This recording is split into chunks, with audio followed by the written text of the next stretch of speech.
You weren't just marrying a family, you were marrying a 1,200-year-old institution. You're marrying the monarchy. What did you think it was going to be like?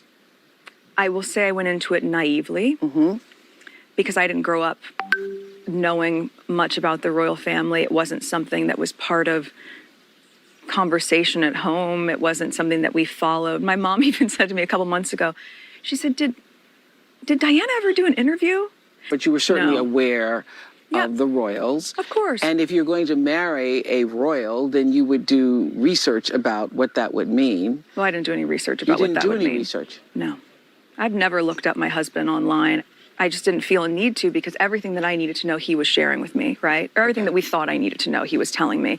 3 days before our wedding, we got married.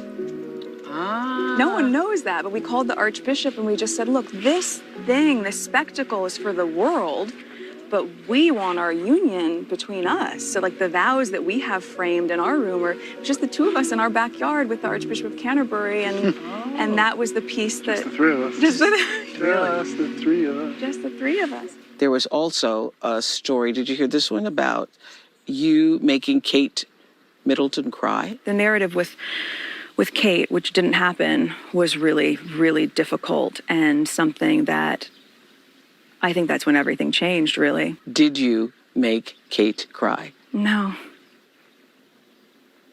So where did that come from? Was there a situation where she might have cried or she could have cried? No, the reverse happened. It was a really hard week of the wedding, and she was upset about something, but she owned it, and she apologized, and she brought me flowers and a note apologizing, and she did what I would do if I knew that I hurt someone. What was hard to get over was being blamed for something that not only I didn't do, but that happened to me, and the people who were part of our wedding going to our comms team and saying, I know this didn't happen. I don't have to tell them what actually happened, but I can at least go on the record and say, she didn't make her cry, and they were all told to say. So all the time the story's out there, you had made Kate cry. You knew all along, and people around you knew that that wasn't true. Everyone in the institution knew it wasn't true. So why didn't somebody just say that? It's a good question. It was only once we were married and everything started to really worsen that I came to understand that not only was I not being protected, but that they were willing to lie to protect other members of the family, but they weren't willing to tell the truth to protect me and my husband. It sounds like you were in some kind of mental trouble. What was actually going on? Almost unsurvivable. Sounds like there was a breaking point. Yeah, there was. I just didn't see a solution. Look, I was really ashamed to say it at the time, and ashamed to have to admit it to Harry, especially, because I know how much loss he's suffered. But I knew that if I didn't say it, that I would do it, and I just didn't want to be alive anymore. And that was a very clear and real and frightening, constant thought. You know, we knew I was pregnant. We now know it's Archie, and that it was a boy. We didn't know any of that at the time. And that was when they were saying they didn't want him to be a prince or a princess, not knowing what the gender would be, which would be different from protocol, and that he wasn't going to receive security. What?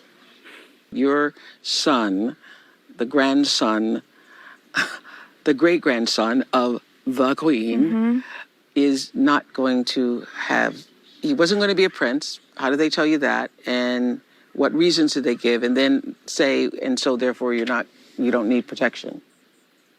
There's no explanation. Even with that convention I'm talking about, while I was pregnant, they said they want to change the convention for Archie. Well, why? Did you get an answer? No. You still don't have an answer? No. You know, we had heard, the world, those of us out here reading the things or hearing the things, that it was you and Harry who didn't want Archie to have a prince title. So you're telling me that is not true? No, and it's not our decision to make. Do you think it's because of his race? And I know that's a loaded question, but... but I can give you an honest answer. In those months when I was pregnant, all around this same time, so we have in tandem the conversation of he won't be given security, he's not going to be given a title, and also concerns and conversations about how dark his skin might be when he's born.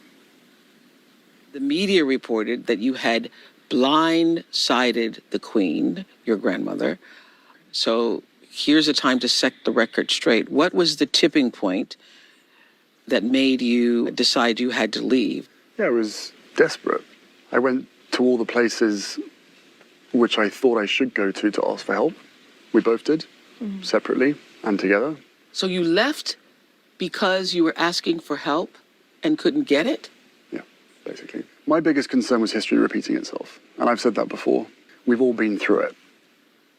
We've all been through the pressure. We've all been through being Yes, but what was different exploited. What was different for me was the race element. Because now it wasn't just about her, but it was about what she represents. And therefore it wasn't just affecting my wife, it was affecting so many other people as well. That was right at the beginning, right? Like, what will the baby look like? Yeah, what will the kids look like? Yeah, what will the kids look like? But that was right at the beginning when she wasn't going to get security, when members of my family were suggesting that she carries on acting because there's not enough money to pay for her and all this sort of stuff. Like, there was some real obvious signs before we even got married that this was going to be really hard. So in conclusion, if you'd had the support, you'd still be there? Without question. Yeah. I'm sad that what's happened has happened, but I know and I'm comfortable knowing that we did everything that we could to make it work. Your exit agreement with the royal family, that is coming up at the end of this month. The decision is, I think that, the decision that, as of last week or whatever it was, is that they will be removing everything. Are you hurt by that decision? I am hurt, but at the same time, I completely respect my grandmother's decision. Any regrets? No, I think we've done, I'm really proud of us. We did what we had to do, and now we've got another little one on the way. I have one. My regret is believing them when they said I would be protected. I think had I really seen that that wasn't happening, I would have been able to do more. But I think I wasn't supposed to see it. I wasn't supposed to know. And now, because we're actually on the other side, we've actually not just survived, but are thriving. You know, just miracles. I think that all of those things that I was hoping for have happened. So your story with the prince does have a happy ending? It does.